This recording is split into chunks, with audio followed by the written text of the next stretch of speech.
Hey guys, welcome to Thrive Bites podcast. I'm your host, Dr. Colin Zhu, and thank you so much for listening on. You could have been anywhere in the world and you decided to spend just a few moments of your precious time, and we greatly appreciate it. Here on the podcast, we talk about three things: living a plant-powered lifestyle, enhancing emotional resilience, and creating a thriving mindset. And I interview a range of passionate guests such as physicians, dietitians, coaches, entrepreneurs, and many more. And please join me as I deliver these engaging, informative, and high-valued conversations for you. So what are you waiting for? Come on inside. Hey guys, welcome to another episode. I am joined by the awesome Dr. Alan Goldhamer, who is the director and founder of TrueNorth Health Center.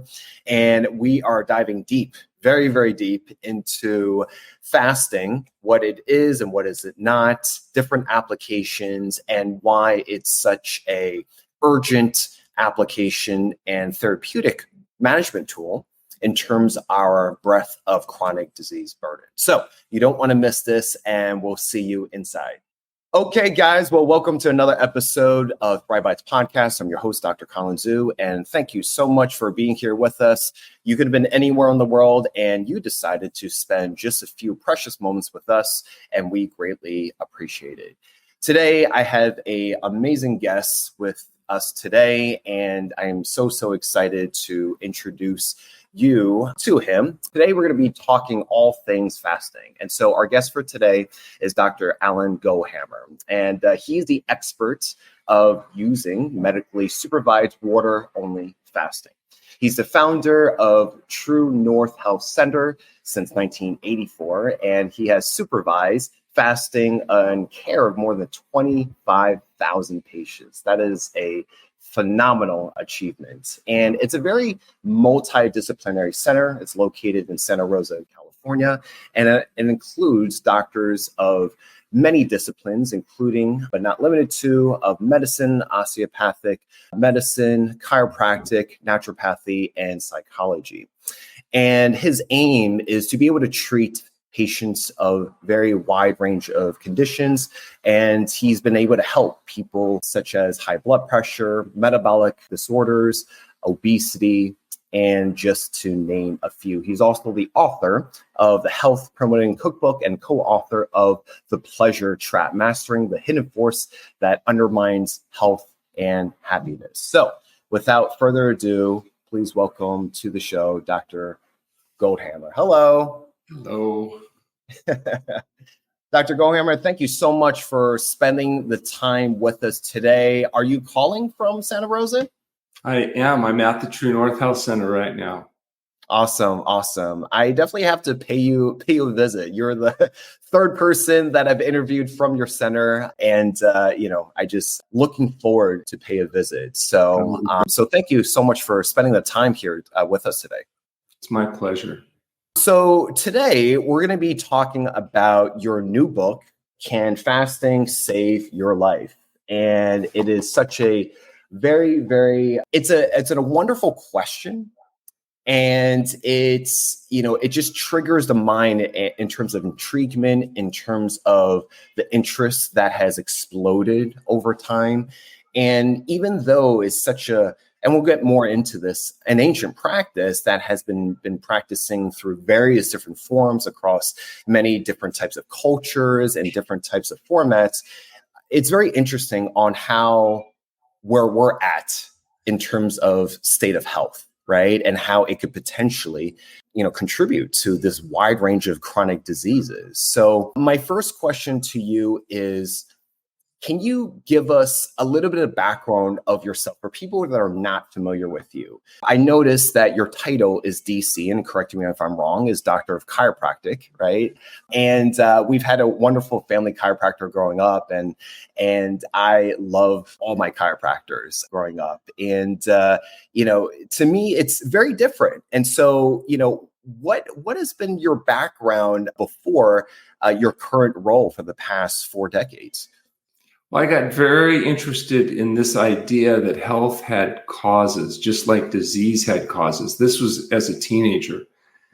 And I decided to, really pursue that issue of, what causes health got interested enough that I decided I wanted to do it as a profession. I went to chiropractic college in the United States. I went to osteopathic college in Australia, and I had a chance to do training at the Toshia Health Center, which was the place in the world at that time that had the most experience using medically supervised water-only fasting, with a gentleman named Alec Burton.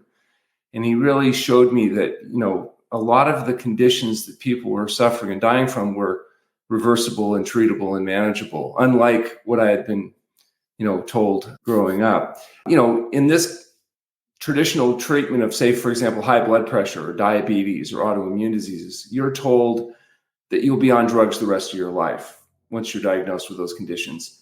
And that, diet and lifestyle are irrelevant and there's nothing that can be done except take the pills. You're essentially being guaranteed to be sick forever once you're given those diagnoses. And what I saw when I was in Australia was that actually that's not true. That people with high blood pressure and diabetes and autoimmune diseases and certain forms of cancer like lymphoma can reverse their condition with fasting and can sustain those results with diet and lifestyle change. So it was really a very eye-opening experience. I remember my uncle, who was a medical doctor, I would write to him from Australia and say, hey, I'm seeing these patients with blood pressure getting well. And, he wouldn't respond. So I'd give him a call on the phone. And I said, Uncle, these people are getting better. And he says, no, they're not. I said, yes, they are. I'm seeing it. I'm taking their blood pressures. I'm seeing these. Well, then you don't know how to take blood pressure. He said, because I've been in practice for 50 years and they never get well. So he was absolutely insistent. I decided, well, we're going to show him, we're going to do some research when I get back to show that fasting and diet are effective at resolving at least high blood pressure. And when we came back, we did start collecting data very carefully. We set up analysis, and he wouldn't look at anything. He wouldn't have anything to do with it. He wouldn't waste his time. He said, when it's published in a peer-reviewed journal, he'll take a look at the data then. And so, we spent a long time, finally got in contact with T. Colin Campbell from Cornell University, who came in as a patient. And with his help, we managed to finally get a paper published in the peer-reviewed literature. It looked at 174 consecutive patients with hypertension, and 174 people achieved normal blood pressure without the need for medication. And so I sent this information before it came out to my uncle, who refused to look at it until it was published. 2 months before our publication date, he died of a massive heart attack. And my mother swore he died just so he wouldn't have to admit he was wrong. But and that was her brother. And that was her brother. The Kreplach and the Kanishas that got him, but we'll never know. We'll never know for sure. Yeah. That was our first paper. Since then, we've published 22 papers in the peer-reviewed literature, and we brought all of that experience together the last 40 years and 25,000 patients, and we wrote a book called Can Fasting Save Your Life? And that book is interesting because it's built on our own original research, but it also contains the information not just that the patient needs to understand fasting, but that their physician needs to help them understand how to do it safely and effectively. The problem with long-term water-only fasting is it's not for everybody. It's really for people that have conditions that are associated with dietary excess. That's why you see most of our patients and most of our research deals with obesity, with high blood pressure, with diabetes, with autoimmune diseases, and with certain forms of cancer like lymphoma. Because those are the conditions that are caused by dietary excess, and those are the conditions that naturally respond most dramatically to fasting. The reality is that right now, 72% of people living in the United States are either overweight or obese. And the problem is this: people are told that, well, obesity, it's really just a cosmetic issue. It maybe you have to have different clothes or something. But in reality, it's a major health threat, because for every pound of fat you have in your body that's excessive, you have likely 10% of that, or maybe a pound of visceral fat. Visceral fat's the fat that accumulates around the belly, the organs. And visceral fat is hypertrophic, hypermetabolic, and it acts like a tumor. So it's giving off inflammatory products that are associated with all these diseases of dietary excess, all these high blood pressure, cardiovascular, diabetes. So those different conditions are treated as if they're separate entities. You even have to go to different physicians and specialists to even be diagnosed and managed. And yet they're all associated with the inflammation associated with excess fat, particularly excess visceral fat. And so it turns out that fasting is a way to preferentially mobilize the visceral fat, get rid of the inflammation, reverse these conditions. The only caveat is You have to keep doing the diet and lifestyle stuff to maintain the results, because fasting is not a cure for anything. It's a management strategy. And once you normalize metabolic function, you're still stuck having to eat healthy, live healthy, get enough rest and exercise. But for people that are willing to do that, it's possible to reverse and maintain these conditions that are up till now thought to be irreversible. Mm-hmm. My question to you, going back to your uncle, and I wish there was a conversation after, the journal, I'm sorry for his passing, is he, what was poignant about what you said was your uncle evoked such an emotional response, right? And in the age of the internet and social media, and where seemingly everyone can just get information from Dr. Google and social media, it does evoke very high emotions. And I would also imagine that other colleagues similar to him and, his form of skepticism would also be as emotional. Why do you think it evokes such a high emotional response? Well, I think most physicians have a lot of vested interest that they've got good information. I'll give you an example. I spoke in Texas at a continuing ed seminar for physicians. And it was interesting. This was a diabetes conference. And most of the people that were presenting about the latest and greatest drugs, they were serving these guys pulled pork sandwiches and chocolate cake. They were mostly overweight or obese. And I presented our experience of diabetics getting better. And one of the physicians came up, and he was probably at least 75 pounds overweight. And he said, I've been treating diabetics for 25 years, and I've never seen one get better.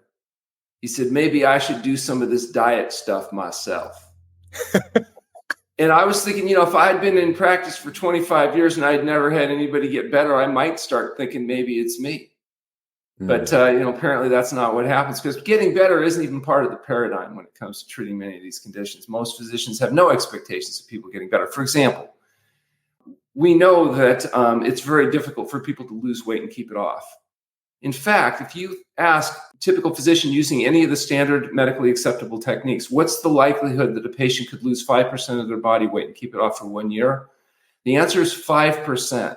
And that's actually half the level of treating heroin addiction, which has a very high recidivism rate. So you actually have a better chance of treating heroin addict than you do getting people to lose weight and keep it off, because under conventional treatment, we tell people, well, eat less. Keep eating the ultra-processed foods that's fooling your satiety mechanisms and allowing you to gain excess weight. But we don't tell them the truth. You got to stop eating the chemicals that do that. We tell them just eat less. And that's equivalent to telling an alcoholic, well, treat your alcoholism by just drinking beer and wine. Or put your alcohol in a smaller cup and you won't be a drunk anymore. At least we tell alcoholics the truth. They have to stop drinking completely. What we don't tell overweight people is they have to stop eating the chemicals, the salt, the oil, and the sugar that fool their satiety mechanisms and allow them to maintain the extra weight. So what we need to do is tell people the truth. You need to go on a whole plant food SOS-free diet rather than tell them keep eating what's making you fat, but just try to eat less of it, because we know that doesn't work. Yeah. I think, and we've talked about this a lot in our lifestyle medicine circles, and it just, even for lay people, they're, from a practitioner clinician's point of view, we're afraid to kind of tiptoe that line of being that all or nothing. You just told me the all or nothing, right? Because you can't be in the gray area. You can't do this, small step. It's either all or nothing. And it's almost like you don't want to hurt their feelings or get too much of a pushback, but it seems like we just don't have enough courage to just say it like it is, just the way you just described. Well, I think it's politically incorrect to acknowledge that obesity and visceral fat can be even a part of disease. Most physicians are terrified of being politically incorrect and telling people the truth. But as I said, it's equivalent to telling alcoholics, well, if you go up to an alcoholic and say, your life sucks, it's because you're a drunk, they don't go, oh, it's the alcohol? I had no idea. Thank you so much. I just won't drink anymore. And but if we're not going to if physicians are not even going to acknowledge to patients that their obesity and their visceral fat is a major contributing cause of the reason why they're sick and suffering and dying prematurely, the chances of them being successful in managing it is very low. And that's exactly what we find. If you have a patient with a BMI over 40, the likelihood of them ever losing the weight and keeping it off, if they're a male, is 1,290. If it's a woman, it's 168, 688. So there's a 99.99% failure rate. And that's because we don't tell people the truth. And so we have to change that. We have to start recognizing the fact that the artificial stimulation of dopamine in the brain is responsible for that difficulty, whether it's alcoholism, whether it's drug addiction, or whether it's obesity. And so now, can some people have a drink and not become a drunk? Well, sure, there are people that can do that. But if you're a drunk, it's not you. Are there people that can load up their cheese and chocolate and not have obesity issues? Well, I'm sure there are. But if you're overweight or you're struggling with the disease of dietary excess, if you're not metabolically healthy, it's not you. If you could have regulated it, you would have. It's not like you haven't tried. People are making tremendous efforts to try to regulate. Now they're so desperate, they'll take GLP inhibitors that will allow them to keep their addiction, but maybe eat less of it, affect satiety so they don't eat quite as much of the greasy stuff. And the problem is, short term, they'll lose weight. Long term, it's a nightmare because they're still eating the greasy, fatty, slimy, processed foods. They're just eating less of it. And that may be better than eating more of it, but it's not a long-term solution. Something being less bad is not the same as being good. And so now 1 in 8 Americans are relying on these medications that you're already starting to see the class action suits and all the other stuff that's going to come down because of the long-term consequences. What's good for short-term weight loss is not necessarily good for long-term health. But people are so focused on the short-term pleasure-seeking self-indulgence status quo that they're failing to really take a look at what's the last 20 years of their life going to be like. Are they going to make those the best years of their life or the worst years of their life? Are they going to find themselves unable to talk or move, lying in some nursing home bed where people come to change their diaper? Or are they going to live fully functional until they go to sleep one night and don't wake up having had a good life and a good death? And a lot of how long you live may be determined by genetics and luck, but how well you live is determined by what you put in your mouth and how you live your life. Exactly. I tell people the GOP, ones, or they're almost like the, medication equivalent of bariatric surgery. It doesn't erase how you got there to begin with, and now you're missing part of the stomach, right? So, right. And also it doesn't affect all-cause mortality. I mean, so, when you look at the long-term big picture, even though bariatric surgery may result in, say, 50 pounds of sustained weight loss, it doesn't actually reduce all-cause mortality because you have all kinds of negative consequences, not just from the treatment itself, but the fact that unless you actually adopt healthful living habits, you don't expect to get healthy. Yeah. You're just going to be sick, but thinner. If anything, I feel like we're creating more problems with all these new advanced interventions. But let's get back to... For the pharmaceutical industry, because you have to be on these drugs the rest of your life. The moment you stop injecting those drugs, you blow up. So it's the perfect drug. It's the same thing they've done with the treatment of depression and anxiety. It's the same thing they're doing. They don't want drugs you take for 10 days and you're done. No, we want you to be on these the rest of your life. Mm-hmm. So if you're a pharmaceutical company, you're definitely winning. All smiles. All the smiles. Working great. Let's go back to the origin of the TrueNorth Health Center. What to me, it just sounds like an incredible feat what you've done for the past 4 decades. What moment sparked you to say, you know what, I'm going to dedicate a center, a center where people can come and be able to implement this only, right? And just dedicate this, right? It probably, walk us through that. And I'm sure that has evolved over the 4 decades. Like, what were the moments that sparked this entire center creation? Well, in the really beginning, I think it was clear we wanted to do research. TrueNorth Health Center is operated through the direction of the TrueNorth Health Foundation, which is a 501(c) nonprofit research organization. And although we look kind of like a clinic, we're actually, if you really think about it, a human subjects laboratory that's been set up to actually figure out how to use diet and lifestyle and fasting, how to do it better, and to publish in peer-reviewed journals the outcome of our conclusions. And we have published fasting safety studies. We've published clinical case reports as well as clinical trials. We're actually embarking right now on what will be the first RCT, looking at the management of high blood pressure done with a local HMO. So, that was really what the driving force was to create a situation that can happen. You can't get financing to do research into novel things like this in the beginning. And so we realized we started with the end in mind. We created the human subject laboratory necessary to conduct the study, created a business model that would generate financing so that we wouldn't have to be dependent on third-party agencies in order to finance it. And so all of the funds that are generated through the operation of the TrueNorth Health Center support the TrueNorth Health Foundation, its research and public education agenda. And so we've been successful in that regard. We have a busy clinic. We admit about 1,500 patients a year from around the world. About 15% are foreign, the vast majority of which are undergoing fasting, and all are using whole plant food, SOS-free diets in order to be able to assess this response on sick as well as healthy people. We did an interesting study recently where we looked at metabolically healthy people and found out what happened when they fasted. Because we had well-documented evidence that sick people get better. Blood pressure comes down, blood sugar normalizes, et cetera. The cancer tumors reverse. But we didn't know what happens to healthy people that are metabolically healthy. Now, only 12% of the population are metabolically healthy. And of those, some of them still have, other health issues. So a very small percentage of people are actually healthy in society. And we found it incredibly difficult to recruit for this study. We had no trouble recruiting high blood pressure, diabetes, lymphoma patients. They're all over the place. They're like, why would I come if I'm already healthy? We finally actually had to start recruiting from people that worked at the TrueNorth Health Center. We have, 70 people that work with us directly or indirectly. We have 50 employees on site. And we found enough people once we started recruiting staff members that could meet the qualifications for the study. And what we found was fascinating. As healthful as fasting is in sick people, proportionally, biological changes, cardiometabolic risk factors, et cetera, was actually bigger improvements in healthy people than sick people. It may be the people that get the most benefit of fasting are actually healthy people using it preventatively. And that data I found really surprising and rather interesting.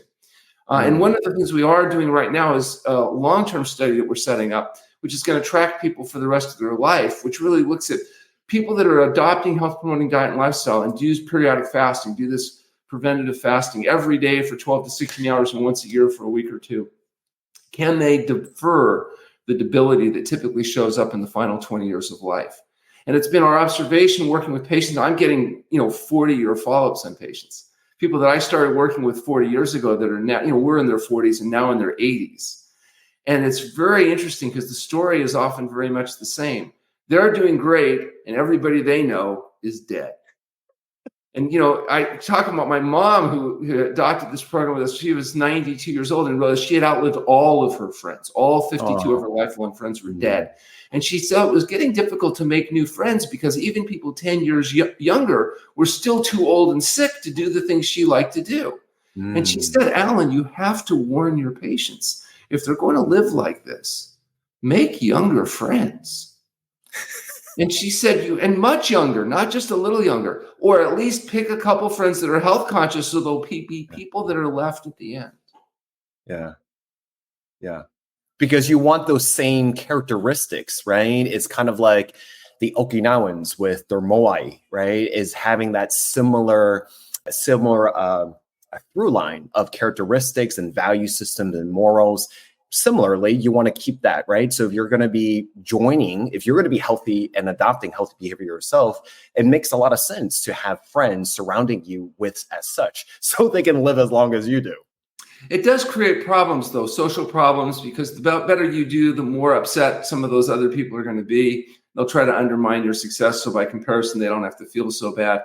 And also, it's really hard on some of our patients whose children have not adopted health-promoting habits. And so now they're outliving their kids. So their kids are having heart attacks at 60s, and they're in their 80s, and it's a difficult thing to experience. So it's not all positive. Some of the consequences are quite negative.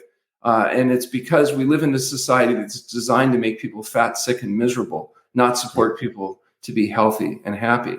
And so you have to really recognize that the healthier and happier you are, the more outside the social norm you're likely to be walking. That is a very interesting point to make because, we're not used to outliving our peers, right? So that does, and, that example of your children getting sicker than you, right? The latter generation, we're hearing that are living shorter lives than the previous generation. Yeah. So that is a very interesting societal change. My next question is your book.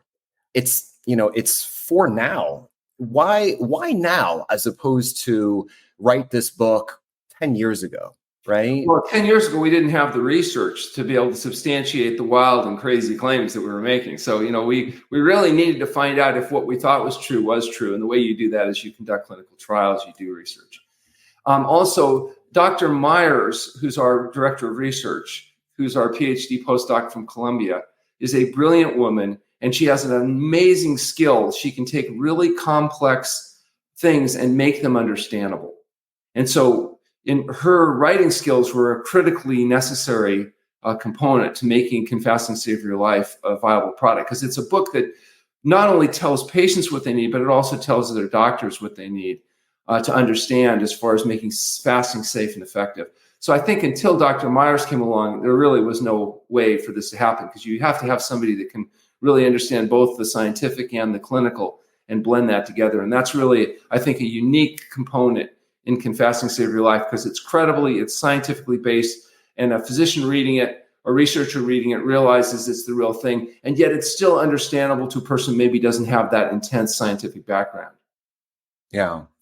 Let's go back to basics for those of us who have heard about it. It's an interesting point that you make in your book over the decade of 2013 to 2023, where, according to Google Trends, the interest, tripled, right? So before I ask that question, what is fasting and what is it not? If you can give us the definition.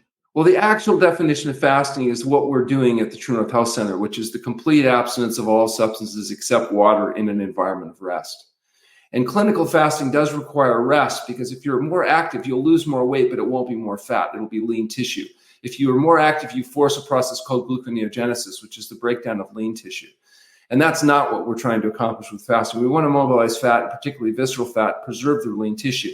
And in fact, in a study that we did, where we looked at patients undergoing fasting using a DEXA scanner and really analyzing body composition, a typical 2-week fast, a person may lose 10% of their body weight, but as much as 20% of their fat and 40% of their visceral fat, only 6% of lean tissue.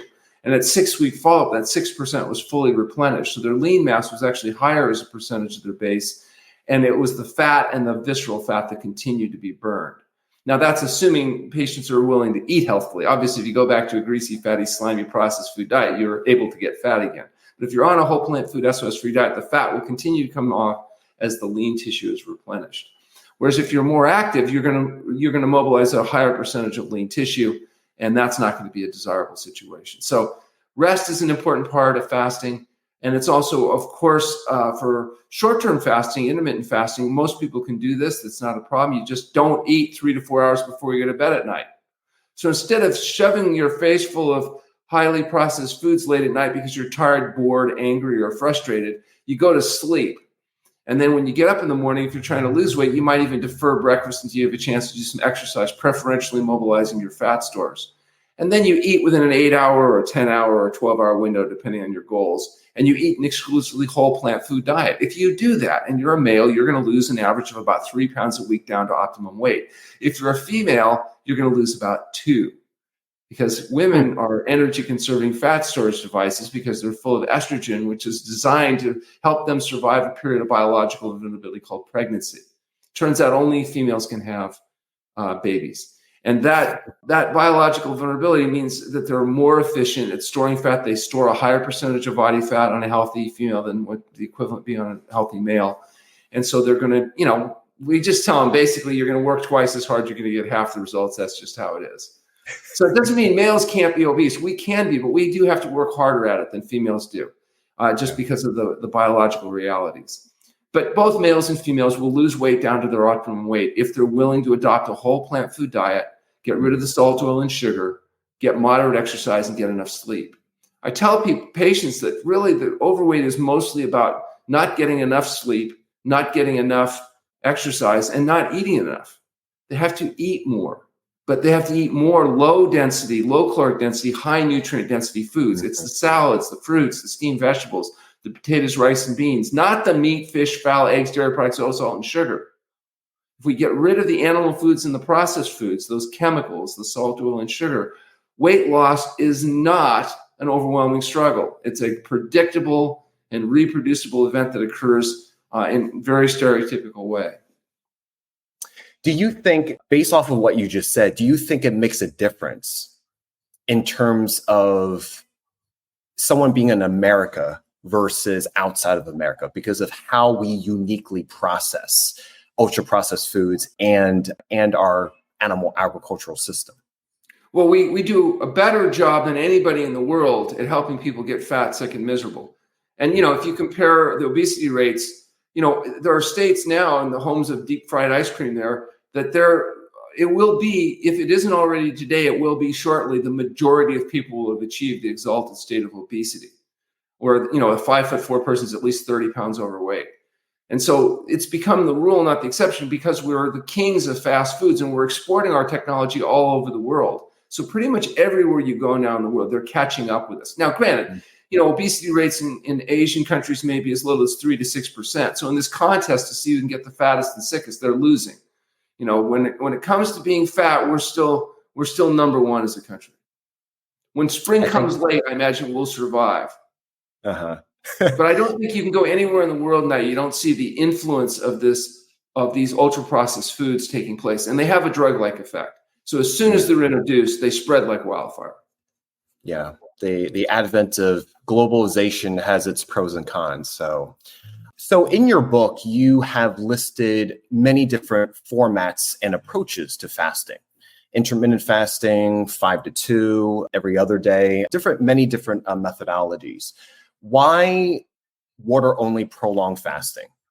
Well, when it comes to dealing with specific health conditions, the high blood pressure, the diabetes, the autoimmune disease, diet and lifestyle over enough period of time is often very successful. But there are patients, despite making diet and lifestyle changes, still don't get enough results. The tumor still doesn't break down, the sugars don't resist. And that's where we will use fasting to facilitate that diet and lifestyle change. So, Dr. McDougall was famous. He used to send us patients, but he would apologize to them. And he would say, well, your blood pressure, despite being on this diet, is still too high. So I'm sorry to do this to you, but you have to go over and do the fasting with Goldhamer. Good luck to you. and it was like, thanks, John. That's great. But the fact is, so if diet and lifestyle is not enough, or you can't get people to comply well enough because they're addicts, then we lock them up, essentially, put them on a water-only fast, neuroadapt them, and then do the diet and lifestyle stuff to sustain the results. And nothing works as well as fasting. There are all kinds of fasting mimicking programs out there that are designed to mimic the effects of fasting, but they're great, and they can be very useful. We got no problem with that. They've made fasting famous. Dr. Walter Longo and his use of Prolon. In fact, his model is interesting because it's so politically correct, because you take the Prolon 5 days a month and then you eat whatever you want the rest of the time. He doesn't talk about changing your fundamental diet life, but just not eating crap 15% of the time, which is what 5 days of the month is enough to demonstrate clinical improvement. And it's very acceptable because you don't need to go to a place to be supervised. You can just take the powders and, you can do it safely on your own. And so when he first started, no medical offices talked about fasting. Once they monetized Prolon, 10,000 medical offices are selling Prolon.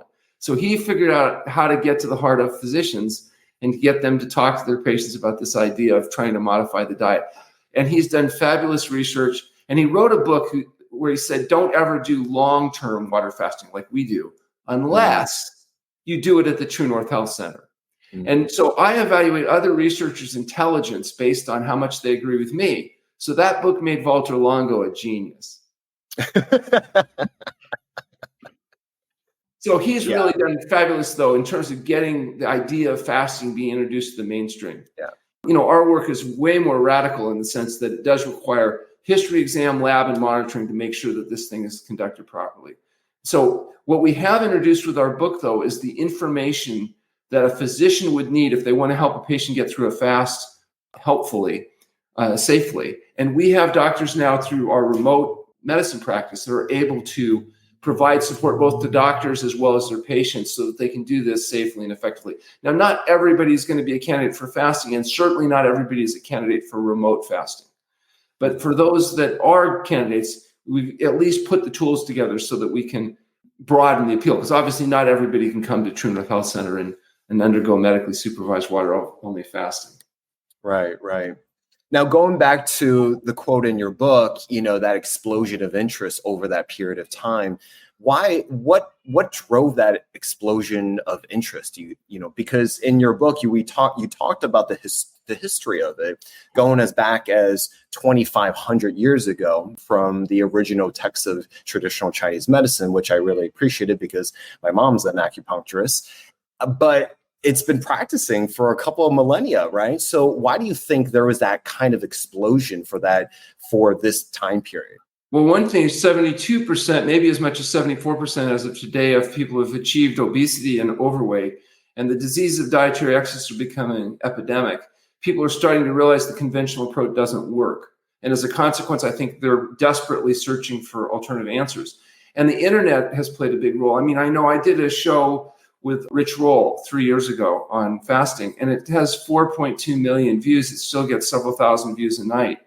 I recently did a show with him. It has hundreds of thousands of views just in the first weeks. Well, that could never have happened. I would have had to speak for 500 years, speaking to 50 to 100 people at a time, like in the old days, to have any kind of impact. When you can speak to millions of people, and people like Walter Longo publishing in Journal of Metabolism in 2015, where you get these massive impact on the thinking of people, that wouldn't have happened. The British Medical Journal published a case report of ours on the successful treatment of follicular lymphoma with fasting. In years past, that was not going to happen. It's not going to happen. So I think there's a shift in attitude. It starts with the patients. I don't think it starts at the top. I think it starts at the base. And the interest and demand and the internet, all of these things coming together have made it possible for alternative information to get mainstream exposure. Whereas in the past, it was pretty well contained and filtered. It just wasn't going to happen. So that's good, because we need those positive fans of flame to be able to spread out. So you had mentioned that the book is not only for the layperson, the patient, but also for the lens of the clinician as well as a researcher. Can you go over the positive biomarkers that you've seen time again and again and again through the program and that you have conducted? What are some common positive biomarkers that you have seen? Well, blood pressure is one of the most sensitive indicators of death and disability. For every point your systolic blood pressure rises above 90, there's a 1% increase to all-cause mortality. So blood pressure is the thing we've published the most on. We have a prospective study we did with the Mayo Clinic recently. We took 29 patients with hypertension, 28 of which with fasting were able to achieve entirely normal blood pressure without any medication. One of the patients still had high enough pressure, it required 50% dosing. And then at 6-week follow-up, those 28 people were able to sustain the results. And what's interesting is at 1 year, we did a 1-year follow-up. 75% of the follow-up patients had been able to maintain their weight loss and normal blood pressure without medication, which is dramatically higher than the 5% expected for major behavioral changes. So that shows that highly motivated, self-selected people are able to achieve and maintain both weight loss, which is an important biochemical marker, and blood pressure. Blood sugar levels also, as we said, diabetes is one of the leading contributing causes of death and disability. Over 80% of our type 2 diabetics are able to achieve normal sugar without the use of medications. And of the 20% that don't respond, if they go through subsequent fasting and are willing to do the diet and exercise, about 80% of those can also eventually achieve normal blood sugar levels. So that's an incredible marker. In autoimmune disease, these are the diseases where patients' immune system is attacking themselves: rheumatoid arthritis, ulcerative colitis, ankylosing spondylitis, asthma, psoriasis, eczema. These conditions that have incredibly poor long-term medical management because the drugs that are used have devastating long-term consequences. These conditions also respond dramatically well. We believe that one of the mechanisms is the resolution of gut leakage, the problems with tight junction leaking proteins that stimulate in genetically vulnerable people, autoimmune responses where the body attacks itself. That gut leakage resolves with fasting. It's particularly long-term fasting. It may not respond to intermittent fasting or very short-term fasting, but if you're able to fast long enough, you can often get gut leakage to resolve. That stops the inflammatory response, and now you can manage the condition, but only so long as you're willing to control the diet and lifestyle. Because if you go back to eating the pro-inflammatory foods, then eventually the tight junctions leak, you get gut leakage, the problem will occur. It's not being cured, it's being managed with diet and lifestyle. Fasting is kind of the key because it can help people taste or adapt so the good foods taste good. It allows the healing to take place so you can get off the drugs. And then the diet and lifestyle can be effective at managing the condition long term. The problem is some of those conditions can take weeks, up to 40 days of water fasting in order to resolve. And so that's where inpatient care and the type of work that we're doing becomes so critical. To get people to the point where good food tastes good and it works well sometimes requires a period of several weeks of water-only fasting to get there. What has been some interesting cases that even yourself, you were surprised to have improved or respond very well to? Well, we just got acceptance in one of the major national nutrition journals. This paper is going to be published in its next issue. And this was on the successful treatment of lipoprotein(a). Now, lipoprotein(a) is a sensitive cardiovascular disease risk marker, but it's thought to not be changeable. It's thought to be genetic. There's no drug that lowers it. And in fact, Medicare only pay for one test because there's no point in testing again because there's nothing you can do about it. But we took a patient who was a longstanding vegetarian, but it maybe had a little bit too much ultra-processed foods. His weight, blood pressure went up a bit. We took baseline lipoprotein(a), which was dramatically elevated, 240 is definitely a major risk factor. Fasted him for 10 days on water only, normalized blood pressure, weight, the 10 pounds, the cholesterol came down. But interestingly enough, lipoprotein(a) at 6-week follow-up was down 40%. Wow. Had reduced his levels down into the normal range. And then we were able to continue to track the patient and maintain long-term success. And he's still, in fact, I just talked to him, I got an email from him today, and he's got some new data. But anyway, we've published this paper. It's been accepted for publication, showing that lipoprotein(a) was able to be reduced, which was not thought to be possible. Now, subsequently, we've been doing pre and post lipoprotein(a)s, and we'll actually have a very nice case series that we're looking to publish coming up in the future. So that was interesting just because although drugs don't work, fasting does work. Now, what's interesting is when Walter Longo published studies showing in rats with cancer, if you take genetically induced or genetically bred rats and induce cancer, so these are identical rats, you have 30 rats with cancer, you give them enough chemotherapy to kill all the cancer cells, all the rats die from the toxicity of chemotherapy. And you have to kill all the cancer cells or the cancer comes back. Take the same rats with the same cancer and the same chemotherapy, but you use fasting, all 30 rats survive, dramatically enhancing all cancer-free survival. And the reason is that in fasting, cancer cells don't adapt like human cells do. In humans, fasting is a biological adaptation. The cells do perfectly fine in a ketogenic environment. Cancer cells don't compete well in a ketogenic environment. So it makes them more vulnerable to the immune system, and it makes it more vulnerable to chemotherapy. And also, fasting has effects that make healthy cells less vulnerable to chemotherapy. So there's differential stress sensitivity, differential stress sensitization. And as a consequence, in the cancer rats, fasting profoundly affects their outcome. And we believe the same thing is going to be true in humans as well. And it may explain why some of our patients, like with lymphoma, for example, resolve their tumors in fasting that don't resolve with dietary change alone. And at that point, that those studies were published, pharmaceutical companies said, whoa, we can use more chemotherapy with less damage. That makes fasting, instead of being criminal quackery, it's cutting edge research. And now they're desperately trying to come up with what are called fasting mimicking drugs. So drugs that mimic the effect of fasting, but without the nasty fasting and also in a form that they can sell. So I say, good luck to them. But the bottom line is it's made fasting much more acceptable because they've objectified the fact that fasting has properties that make the body's immune system more able to cope with some of these immunological challenges. Yeah. For me, I think it's very exciting because from a physiological point of view, it's much simple, more cost effective. As a clinician, it's easier to implement when, implemented appropriately and effectively. And the most I love about it is that no one profits from it, right? And now you just cited an example of how, you could, right? And so, for me, that's very, I try. So for me as a clinician, I implement as much whole food, plant-based nutrition as I can, as well as optimizing everyone's pillar for lifestyle medicine. And for the ones that are a little bit more tougher or challenging, then I start to introduce intermittent fasting without going deeper into the weeds with them. So for me, it's very exciting to explore more opportunities and more pathways to be able to help my patient. So we published a study looking at this taste neuroadaptation issue, and we actually proved that the actual sensitivity to salt and sugar changes during fasting. And it's why before fasting, people often won't eat whole natural foods because they're disgusting, tasteless swill.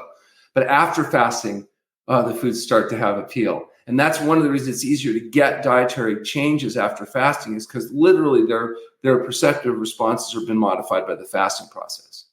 Yeah, it's important because, just a simple example of people being addicted to Coca-Cola and how they just can't stand the taste of water. My last question is, where can therapeutic fasting go as a society of our chronic disease burden? Where can it go? And where do you see it going? That's my first question. Second part is, where can it go if X were to happen? Yeah. So we've spent the last 40 years publishing papers trying to demonstrate safety and efficacy of fasting. We published the first safety study looking at long-term effective fasting. And the idea was to make fasting more acceptable to patients and physicians. And the publishing of our book, Can Fasting Save Your Life, kind of brings all that data together. Now, the next step is what we're doing, as I mentioned, with a prospective study with the HMO, looking in order to scale it, to make it acceptable to people. That is, how to promote remote fasting where it still can be done safely and effectively. And so that's the research that we're undergoing right now. If we prove that that can be done effectively, that would allow large numbers of people in order to be able to undergo fasting without necessarily having to travel to a facility in order to allow it to happen safely and effectively. And that can allow a lot of people, hopefully, to have the capacity to adapt a whole plant food SOS-free diet. There's also companies out there that are offering SOS-free foods available. We list those on our websites where they can actually get food delivered to them that is, doesn't require the amount of effort it takes to, shop and shop and actually spend time eating. Most people don't spend much time to do that. They hire other people to do it. They go to restaurants, they buy fast foods. But to get convenient foods that are SOS-free is kind of unique and novel. In fact, our cookbooks are some of the few cookbooks on the market that are actually SOS-free. So with the Bravo Express, and the Health Promoting Cookbook, there's very few places where people can go to learn how to actually make foods taste good that don't require these chemicals added. And since people are addicted, even a few minutes without those chemicals, or, people get on a plane in New York and they fly to California. They think if they don't eat those pretzels, they will die over Colorado from starvation. They're completely out of touch with reality. And also, because they're eating refined carbohydrates, their blood sugar levels are bouncing all over the place. So they stop eating and their brain is telling them they are dying. And it's an urgent medical crisis. And so they are in pain. They're in sometimes agony because their blood sugar levels and their insulin levels are completely screwed up. Once you fast, your blood glucose stabilized, you don't have that vulnerability. And, you don't feel like, I'm going to die if I don't eat this, this situation. So we have a really, really deep trouble and deep problem in our society right now. Yeah. And we're spending billions and billions and billions and billions of dollars treating the leading causes of death, which is heart disease, cancer, stroke, diabetes, instead of the actual causes of death, which is smoking, drinking, and eating refined carbohydrates and animal foods.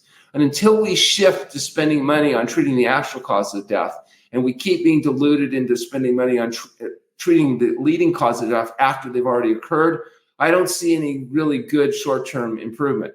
And probably once we completely bankrupt the economy based on, saying that everybody's got to be given GLP medications and whatever, then maybe the crisis will get so severe that people get desperate and are willing to do dangerous and radical things like eat well and exercise and go to bed on time.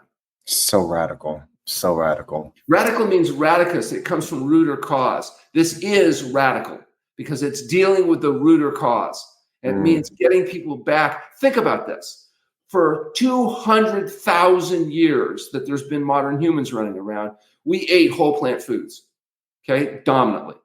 There was no refined carbohydrates. There was no soda pop. It didn't exist. 200 years ago with the Industrial Revolution, we began to shift to eating ultra-processed foods. And now 70% of the calories of people living in the United States coming from ultra-processed foods. There's been a huge shift. All we're suggesting is go back to eating what we ate for 200,000 years, not what we've been eating for 200 years. That's essentially what it comes down to. But people don't like to read. People don't like to know the history. People don't want to know the timeline. They would rather just type it into Google and get the answer like that, as opposed to working at it, right? And to actually understanding the cause. This is a dud to me, right? But I wish this. Well, we have politicians inspiring people that you can be president of the United States. You don't even have to be able to read. So hey, they don't want to read. Who needs to read? Dr. Goldhamer, this has been a wonderful pleasure. Thank you so much for your passion. You're such a pioneer, and I wish you nothing but success. And I'm looking really forward to the next prospective study that you're doing with the HMO, and just deepening the work that we need to being able to amplify and creating that ripple effect. My question to you is, how do people get this book?